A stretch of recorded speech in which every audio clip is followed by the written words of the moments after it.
मित्रों नमस्कार। आपका एक बार फिर स्वागत है कक्षा छठी के तीसरे पाठ के क्लास में। तीसरे कक्षा छठी के तीसरे पाठ का हम आज अध्ययन करेंगे।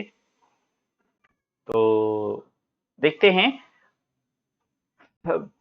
मित्रों, पहले पाठ में पुल्लिंग शब्दों का प्रयोग किया गया था, पुल्लिंग शब्द सिखाए गए थे हमें। फिर दूसरे पाठ में स्त्रीलिंग के शब्दों की चर्चा हुई थी और अब तीसरे पाठ में हम नपुंसक लिंगों के शब्दों की चर्चा करेंगे, नपुंसक लिंग के शब्दों की चर्चा करेंगे।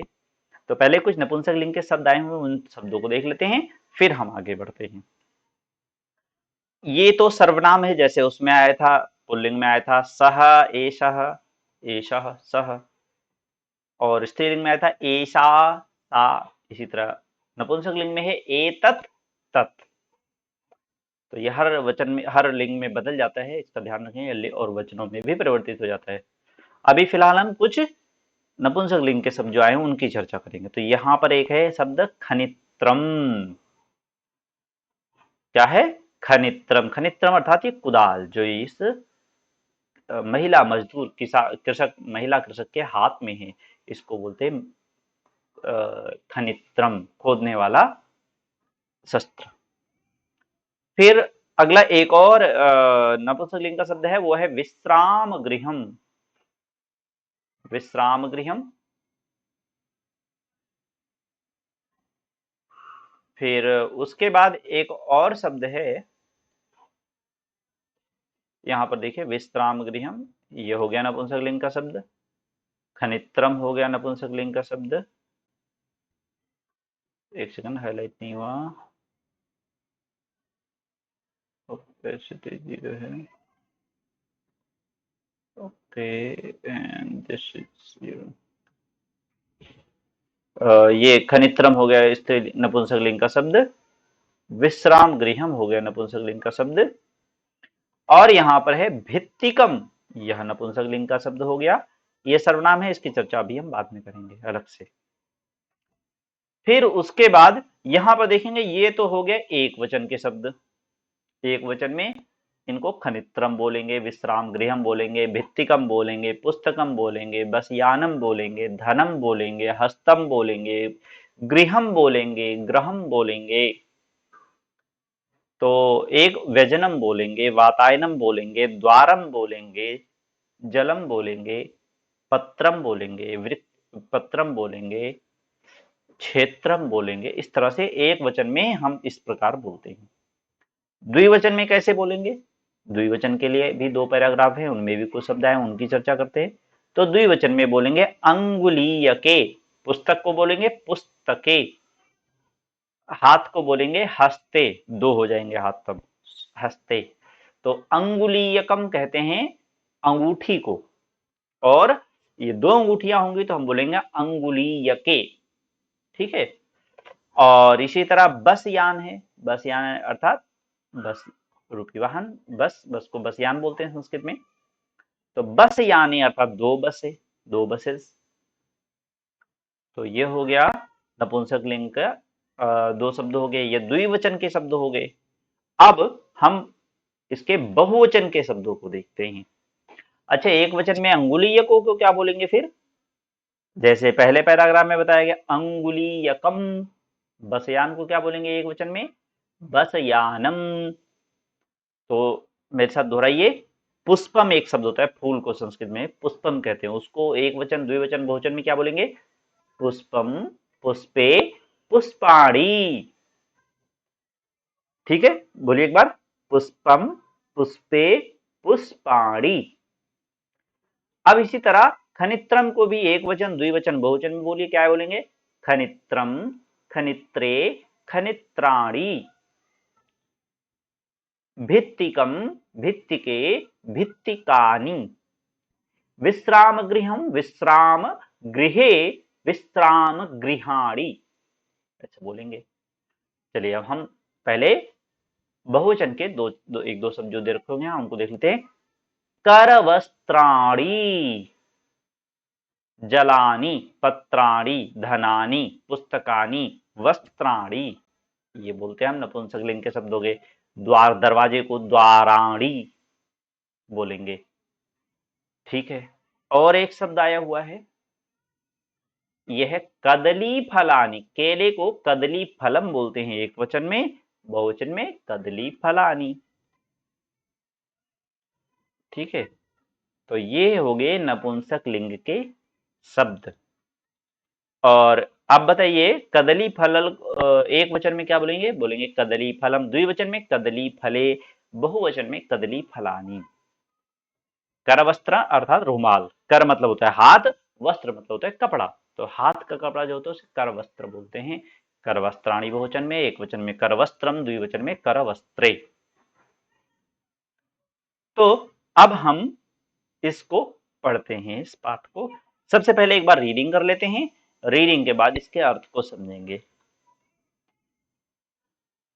एतत् किम, एतत् खनित्रम अस्ति, श्रमिका खनित्रम चालयति, तत् किम, तत् विश्रामगृहम् अस्ति, किम अत्र भित्तिकम् अस्ति, अत्र भित्तिकं न अस्ति, एते के, एते अंगुलीयके स्तः, सुवर्णकारः, इस पंक्ति उदाहरण सुनिए, सुवर्ण, एते अंगुलीयके स्तः,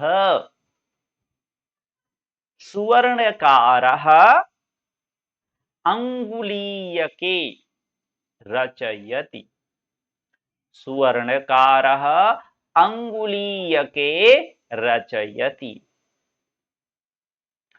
ते के, ते बसयाने स्तः,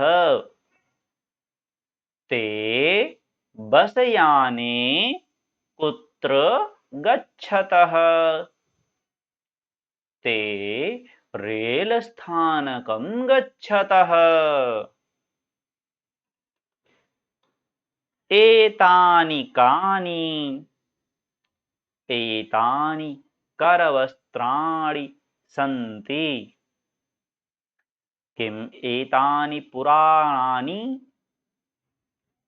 किम एतानि पुराणानि, न एतानि तु नूतनानि, तानि कानि, तानि कदलीफलानि सन्ति, किम तानि मधुराणि, आम तानि मधुराणि, पोषकाणि च। तो मित्रों ये हमने रीडिंग करी है, और अब हम एक बार इसके अर्थ को पढ़ लेंगे। अर्थ पढ़ के फिर हम आगे बढ़ेंगे। एतत् किम, अभी जैसे हमने आपको बताया, मैं यहाँ पर जो सर्वनाम शब्द नपुंसक लिंग वाले सर्वनाम शब्द हैं, एक बार उनको लिख देता हूं।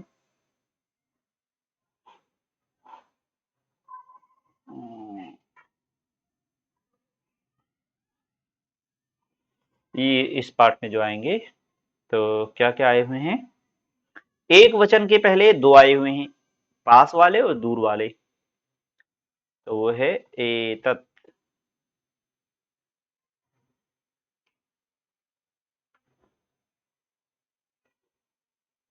एतत्,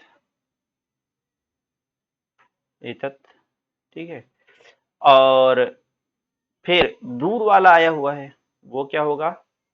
फिर वो होगा तत्।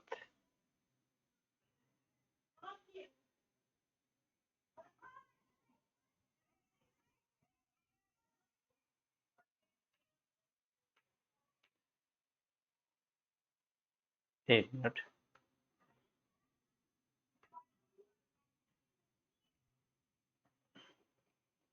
एतत् हो गया, फिर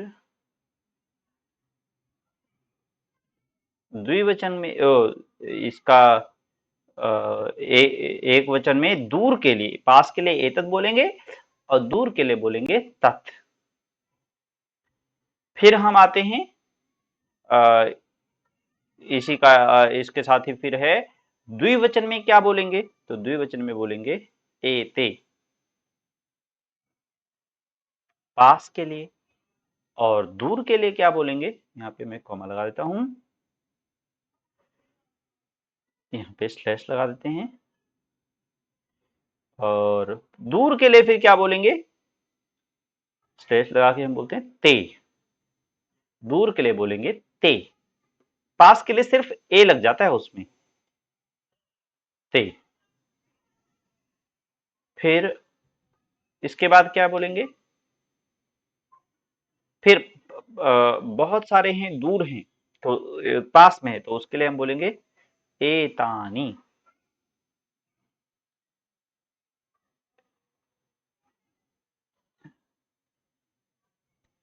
एतानी बोलेंगे। और दूर नहीं है बल्कि दूर हैं बल्कि पास नहीं है, पास के लिए एतानी, और दूर के लिए बहुवचन में बोलेंगे तानी। तानी। तो ये 6 सर्वनाम शब्द हमारे हर पाठ में आए हुए हैं। एतेते और एतानी तानी, इसको ऐसे कर देते हैं, ऐसे कर देते हैं। ये 6 सर्वनाम शब्द हमारे हर पाठ में आए हुए हैं। तो यहाँ पर भी ये 6 शब्द आए हुए हैं, इनको लिख लीजिए, इनको हम अलग से पढ़ेंगे अभी। अब अर्थ समझते हैं।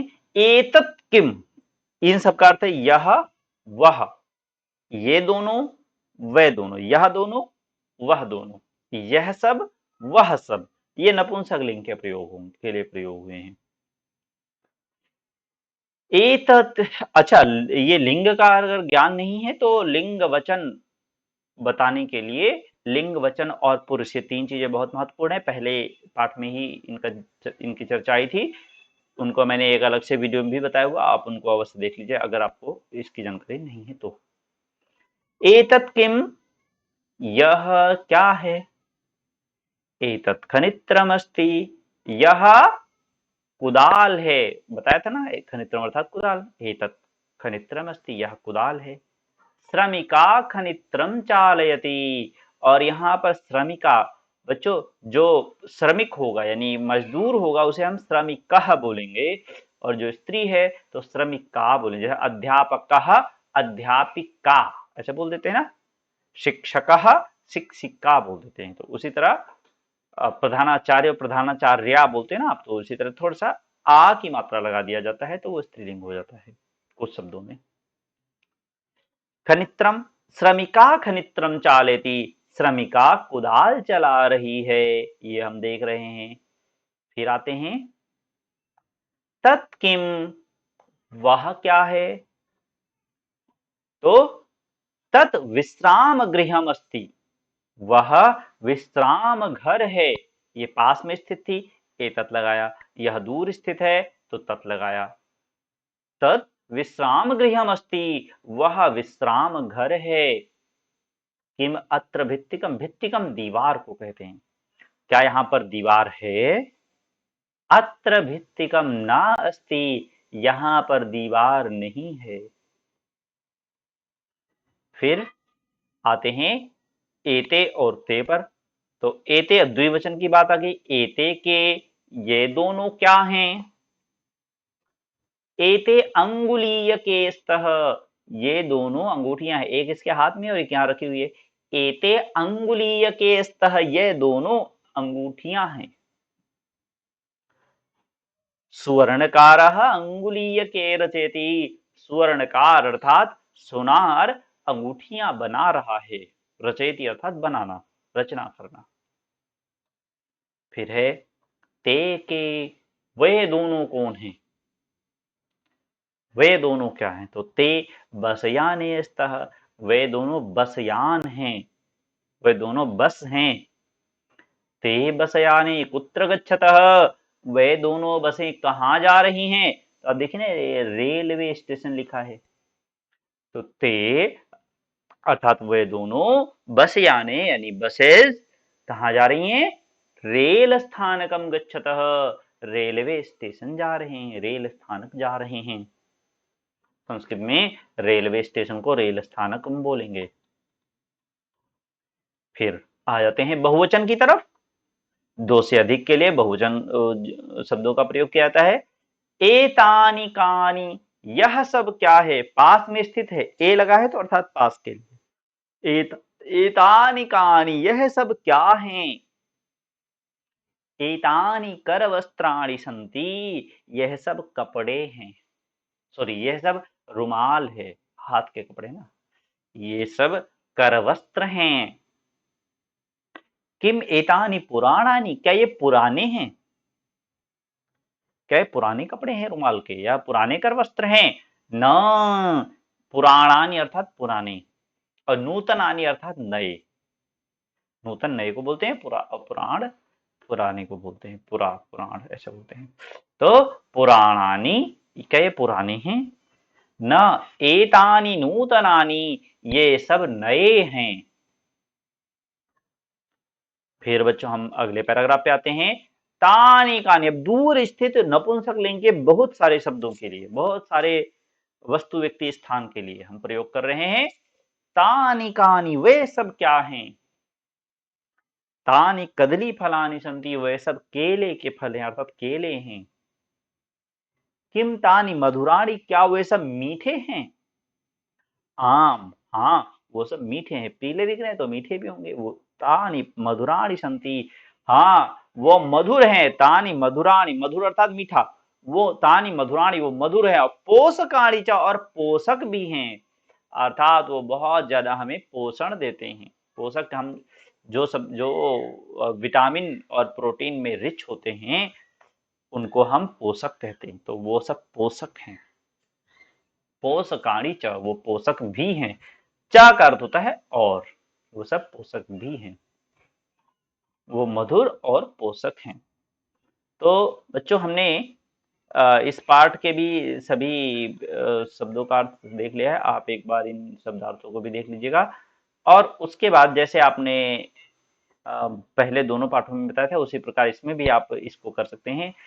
जो ऊपर शब्द पीले है, इसे हमने हाईलाइट किए इन शब्दों को भी, और यहाँ पर ये ग्रीन बॉक्स में जो आए हुए शब्द हैं, 12 शब्द आए हैं, इन 12 शब्द और ऊपर 3-4 शब्द है, उनको भी मिला करके आप इनको एक वचन, द्विवचन, बहुवचन में लिखिए।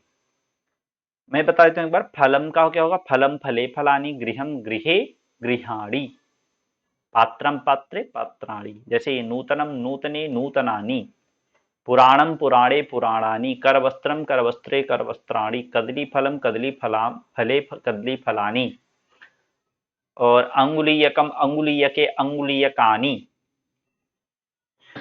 रेल स्थानकम रेल स्थानके रेल स्थानकानि, बस याने बस यानानि, बस यानम बस याने बस यानानि, इस तरह से बोलेंगे। द्वारम द्वारे द्वाराणि, विमानम विमाने विमानानि, विमान अर्थात हवाई जहाज। पात्रम पात्रे पात्राणि, बर्तन को पात्र कहते हैं। पुष्पम पुष्पे पुष्पाणि, फूल को पुष्प कहते हैं। द्वारम दरवाजे को कहते हैं। विमानम बता दिया। कमलम कमल को कहते हैं। पुस्तकम किताबों को कहते हैं। सूत्रम धागे को कहते हैं। छत्रम छाते को कहते हैं। और भवनम घर को या बिल्डिंग को भवन को कहते हैं। और जलम जल को कहते हैं, पानी को कहते हैं, जानते हैं। पर्णम पत्ते को पर्ण कहते हैं, पर्णम। क्रीडनकम खिलौने को कहते हैं। नारिकेलम या नारियल को नारिकेलम बोलते हैं। संगणकम बोलते हैं कंप्यूटर को, संगणकम। ग इसमें बच्चों पूरा है, अंग आधा है। संगणकम बोलते हैं। वातायनम बोलते हैं खिड़की को। सोपानम बोलते हैं सीढ़ी को। उद्यानम बोलते हैं बगीचे को। उपनेत्रम बोलते हैं चश्मे को। कंकतम बोलते हैं कंघी को। इनका वर्ण संयोजन और वर्ण वियोजन आप लोग करें। प अ र णा अ म, ये मिला करके प्रणम हो गया। इसको अलग अलग करिए, ये हो जाएगा खनित्रम। ये अलग अलग है, इसको मिलाना है। खनित्रम हो जाएगा, पुराणानी हो जाएगा, पोषकाणी हो जाएगा, कंकतम हो जाएगा। ये व्यजनम व्यजनम को इस तरह लिखिए, पुस्तकम को इस तरह अलग अलग करके लिखिए। बहुत इंपॉर्टेंट चीज है, अगर ये आपने नहीं किया हुआ है तो इसको अवश्य करिए। फिर इन शब्दों के अर्थ लिखिए। आम्र एक है तो आम्रम, पर्णम, व्यजनम, करवस्त्रम, सूत्रम, छत्रम। फिर ये है किम पतति, क्या गिर रहा है, आम गिर रहा है तो आम्रम पतति। दो मोर है नाच रहे हैं तो मयूरो किम कुर्ता, मयूरो नृत्यतः। एते के अस्ता, ये दोनों खिलौने हैं। ये दोनों कौन है, ये दोनों खिलौने हैं। एते क्रीडन के स्तः, के की जगह आपको क्रीडन के लगाना है। यहाँ पे बालिका किम कुर्वन्ति, तो बालिकाएं क्या कर रही हैं, तो हमें बताना है। बालिका पुस्तकानि पठन्ति, तीन पुस्तकें हैं, दो से अधिक हैं तो हमें बहुवचन में लिखना है। पुस्तकानि, और पढ़ रही हैं तो पठन्ति। कानि विकसन्ति, कौन खिल रहे हैं, विकसन्ति अर्थात खिल रहे हैं, तो कौन खिल रहे हैं, पुष्प खिल रहे हैं तो पुष्पाणि विकसन्ति। फिर उसी आधार पर आप इन और इनको भी कर सकते हैं। यहाँ पर उचित पदों को मिला करके एक वाक्य बनाना है। कोकिले पूजतः पवनः वहति, पुष्पम विकसति, खगः उत्पतति, मयूराः नृत्यन्ति, यह सिंहाः गर्जन्ति, ये रहा। और उससे पहले ये वाला है, इसको हमें वाक्य में रचना करना है। एतत् पतति, तो इसको बहुवचन में बदल देना है तो एतानि पतन्ति हो जाएगा। एतत् को बहुवचन में बदलिए, फिर पतति को बदलिए। आपने पाठ में जैसा देखा है वैसे ही करना है, ये बहुत सरल है। एते को बहुवचन में बदलेंगे एतानि हो जाएगा, स्तः को बहुवचन में बदलेंगे संति हो जाएगा। अस्ति स्तः संति, एक वचन में है अस्ति, द्विवचन में स्तः, तो द्विवचन में है तो बोलेंगे स्तः, बहुवचन में है शब्द के लिए हम प्रयोग करेंगे संति। एतानि पर्णानि संति, मयूराः नृत्यन्ति। एतानि यानानि है, इसको द्विवचन में बदलना है तो एते यानि। छात्रे लिखता बहुवचन में बदलना है हमें तो क्या बोलेंगे, छात्राः। और लिखन्ति। नारिकेलम पतति, ये द्विवचन में बदलना है तो नारिकेलम को द्विवचन में होता है नारिकेले। अब पतति का होगा है पततः। ये देखिए छात्रे है ना, द्विवचन का है, लिखता लिखा है इसमें, स्तः होता है, कुरुतः है, तो उसी तरह पततः, नारिकेले पततः यहाँ पर आ जाएगा। ये बता ही दिया। इनका अभ्यास करिए तो आपका ये पाठ पक्का हो जाएगा। और इन सर्वनाम शब्दों को, जैसे 6 सर्वनाम शब्द इसमें आए हैं, इसी तरह 6 दूसरे पाठ में भी आए थे, 6 पहले पाठ में भी आए थे, तो इन सर्वनाम शब्दों को अलग से लिख करके भी इनका अभ्यास करिए, इनको आप वाक्यों में प्रयोग करिए ताकि ये आपके पक्के हो जाएं। ये बहुत ही इंपॉर्टेंट होते हैं। ठीक है, अब हम अगली कक्षा में फिर मिलते हैं। नमस्कार, धन्यवाद। मित्रों, अगर किसी को कोई डाउट होता है, कुछ लगता है कि हाँ वीडियो में कुछ और चीजें बताई जानी चाहिए या कुछ चीजें हैं जो उनको, आप जैसा भी आपको लगता है आप एक बार कमेंट अवश्य करें ताकि हम आपके लिए और बेहतर तरीके से काम कर पाएं। धन्यवाद।